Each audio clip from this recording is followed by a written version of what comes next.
So let's discuss what's behind an enlarged prostate that could potentially affect your urination. Now, it is true that when men age, their prostate actually does enlarge. And take a look at where the prostate is located. It's a gland that wraps around this little tube that's coming from your urinary bladder. So as you increase the size of that prostate, it's going to shut down that tube and it's going to affect your ability to urinate. And so the doctor puts you on a certain medication like Flomax, an antibiotic, and maybe you'll do some blood tests, and then I'll see you in 6 months. But my question is, what is causing the enlarged prostate?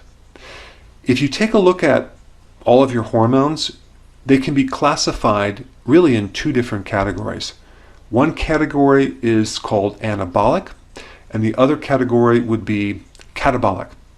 Now, anabolic has everything to do with building something up, and catabolic is breaking something down. So when you eat food, you have this catabolic effect, all these enzymes that break down food into their basic building blocks: amino acids, fatty acids, glucose, etc. And then you have all the anabolic hormones that kick in and take these building blocks and make body tissue out of them. And so when the prostate enlarges, it's obvious that you have this anabolic thing going on, right? If we take a look at all the anabolic hormones, we have prolactin, which, and maybe you've heard of prolactin with women in breastfeeding, but men also have prolactin. And if the prolactin is too high, it can definitely increase the size of the prostate. And then estrogen itself can increase the size of the prostate, and estrogen also increases the release of prolactin.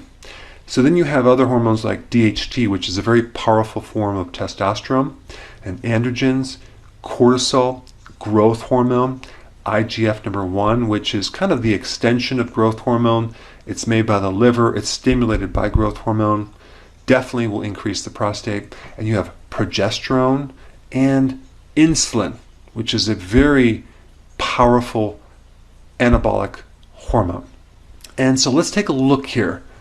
What food or thing has the majority of these hormones that you